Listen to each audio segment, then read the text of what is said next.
Rasulullah SAW. Jadi kalau tadi Ustaz Salim menambahkan untuk sisi-sisi amal-amal ibadah ya. Kalau saya mungkin dari sisi larangan, Bang. Karena saya lebih identik sama teman-teman yang di dunia terlarang. Jadi saya dapat dari guru saya, Syekh Husain, waktu di Mesir dulu itu ada kalimat menarik yang sampai sekarang tuh saya yang ingat, Bang. Kenapa kok kita kalau ditanya itu mau masuk surga atau neraka, pasti jawaban kita surga.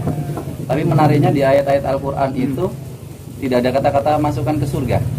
Menariknya kalimatnya kita nggak mau neraka. Jagalah kami dari api neraka. Ya.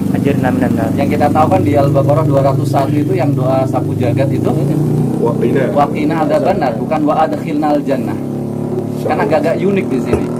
Kenapa kok kita minta itu surga tapi kalimatnya bukan ya Allah surga. Ternyata analogi beliau itu sangat menarik dan sering saya sampaikan ke teman-teman di Surabaya. Jadi semisal ini, di sini ada kopi, di sini ada teh misalnya. Dua pilihan ini, Bang. Dua, kopi, teh. Kopi pahit, anggap saja neraka. Teh manis, surga.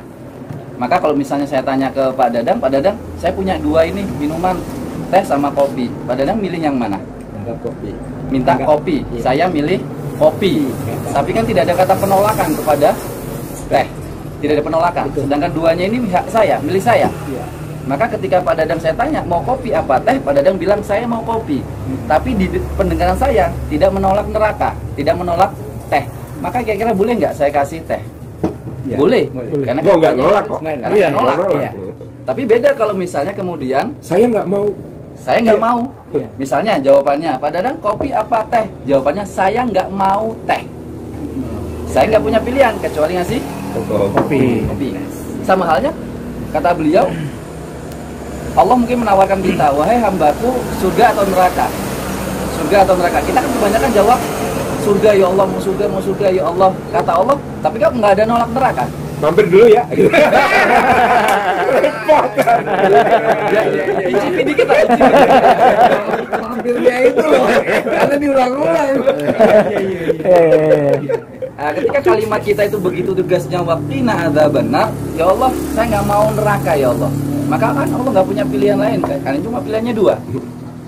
Ketika kita menolak, ya Allah, kami tidak mau masuk neraka. Maka Allah cuma punya pilihan surga. Karena kalimat kita jelas waqina adzabannar. Dan disitulah kemudian kalau tadi Ustaz Salim mengatakan penjara itu memang sudah dijamin sama yang kemudian pemilik penjara.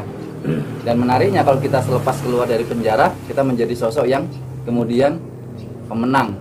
Maka di surat yang 3 Al-Imran 185 itu ada kalimat menarik. Faman zuhziha 'anin nari wa udkhilal jannah faqad faza. Kenapa kok ada kata-kata faman zuhziha 'anin nari? Seharusnya langsung saja. Barang siapa yang masuk surga, maka dia yang menang. Tapi kenapa kok ada kata-kata mereka yang terlepas dari neraka dulu, baru kemudian masuk surga adalah pemenang? Kenapa kok kata-kata terlepas dari siksa neraka itu kemudian dimasukkan di redaksi surat yang ketiga 185 itu? Kata guru saya menyampaikan, disinilah kalimat kita itu betul tegasnya tentang akhir kehidupan kita benar-benar ingin masuk surga. Kalimat kita begitu tegas, maka diminta perbuatan kita juga harus tegas untuk ke arah sana.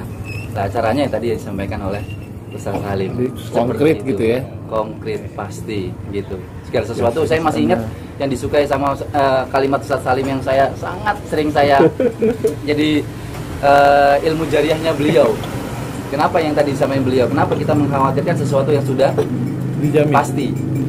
Seharusnya logikanya kita mengkhawatirkan sesuatu yang tidak pasti. Itu sangat logis sekali. Maka kehidupan kita kan tidak tahu endingnya seperti apa, dan itu yang harus kita khawatirkan. Kembali lagi, ketika kalimat kita itu tegas untuk mengatakan waqina adzabannar faman zuhziha 'anin nari, seharusnya perbuatannya kan juga. Tapi terkadang harapan kita logika ke arah sana, perbuatan kita nggak ke arah sana. Saya sering sampaikan ke anak remaja, mungkin ini dijawab Pak Dadang atau teman-teman ya, secara logika saja.